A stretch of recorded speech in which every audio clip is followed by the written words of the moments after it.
Over the past 3 seasons, the Vikings' offensive line has been the biggest question mark for a team that is considered one of the deepest and most talented in the NFL. From 2016 to 2018, the Vikings have started 19 different offensive linemen. They had 8 different offensive linemen start games in 2018 and 2017 and 9 different linemen start in 2016. Just as important is that the only Vikings offensive linemen to start 16 regular season games in that stretch are Mike Remmers at right guard in 2018 and Joe Berger at right guard in 2017. The Vikings look to have a chance at some continuity on the offensive line coming into this season, with Remmers, Tom Compton, Pat Elflein, Riley Reiff and Brian O'Neill all starting more than 10 games in 2018, but Remmers was released and Compton signed with the Jets. On top of that, they lost Nick Easton, who figured to be a starter after dealing with injuries all of last season, to New Orleans. That's why so many pundits believe the Vikings will draft an offensive lineman with their first-round pick in the draft on Thursday. Mel Kiper of ESPN wrote that he believes the Vikings will take Alabama offensive lineman Jonah Williams, if he is available at number 18 overall when the Vikings pick. "I just love the fit for both the Vikings and Williams here," Kiper wrote in his mock draft. Minnesota's offensive line was poor last season, and it has been tough for GM Rick Spielman to make significant upgrades with very little cap space. Williams could start at either guard or tackle for the Vikings. "It's a no-brainer. Rarely draft linemen. If the Vikings do make an offensive lineman their first selection, it will be a break from tradition. In the past 24 years, the Vikings have used only 2 of their 27 first-round picks on offensive linemen, Matt Kalil in 2012 with the No. 4 overall pick and Brian McKinney in 2002 with a number 7 overall pick. The Vikings clearly recognized that their offensive line was a big issue this off-season as they overhauled their offensive staff. They brought in a whole team of coaches who had worked with new assistant head coach Gary Kubiak, including new offensive line coach Rick Dennison. Pro Football Focus ranked the Vikings' offensive line 29th in the NFL last season and noted that Kirk Cousins was the second most pressure quarterback in the league, which isn't a good start for a quarterback who signed the richest contract in team history. Dennison said he knows what kind of situation he is getting into and also pointed out that the Vikings were put in a tough spot last year with the shocking death of offensive line coach Tony Sparano right before the season. "I certainly have had a deep respect for Coach Sparano. His guys always played really hard," Dennison said. "I don't really look at technique and specifics, but the guys always played really hard for him. That's kind of what we're expecting." Does he worry that the team needs to add more depth on the line after signing guard Josh Kline to a 3-year, $15.5 million contract and center Brett Jones to a 1-year, $810,000 deal?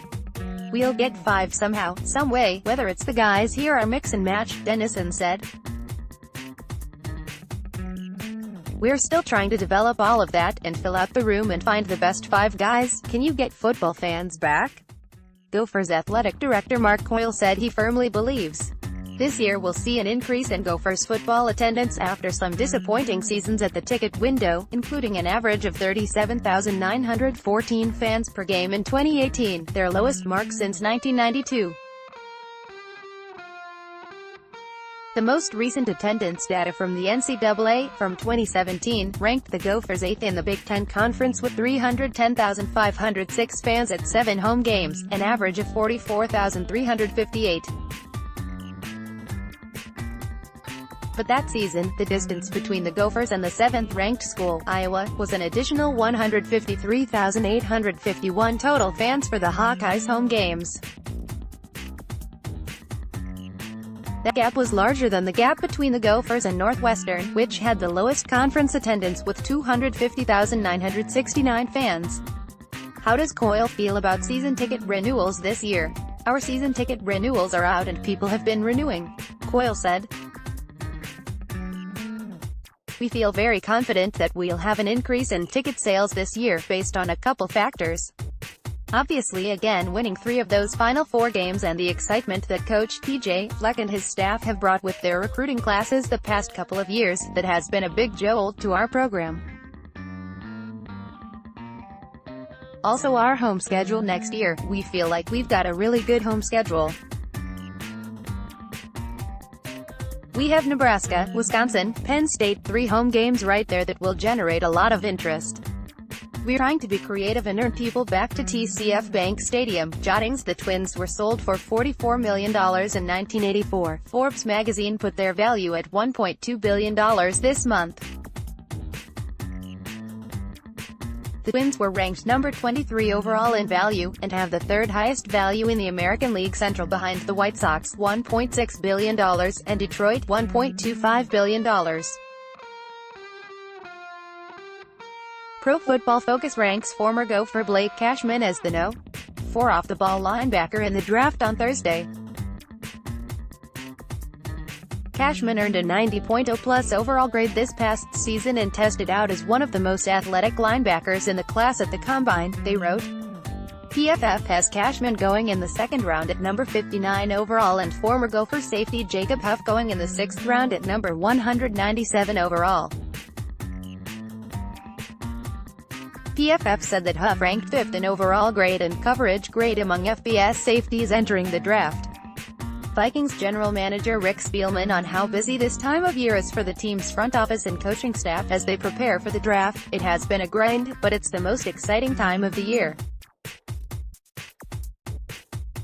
This is the time of the year you get the best chance to improve your football team. Vikings Hall of Famer Alan Page's Page Education Foundation was awarded $50,000 from the NFL Foundation's Legends Impact Grant. Local groups trying to attract large sporting events to the Twin Cities are reported to be making an effort to get a 2025 Bowl Championship Series National Championship game at U.S. Bank Stadium. Rest assured that tournament director Hollis Kavner spent a lot of his time at the Masters last weekend trying to attract top golfers for the inaugural 3M Open at the TPC Twin Cities in Blaine.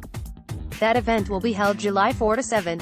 One of the local golfers who plays sparingly on the tour, Tim Herron, will definitely play in the tournament. Let's block ads. Why?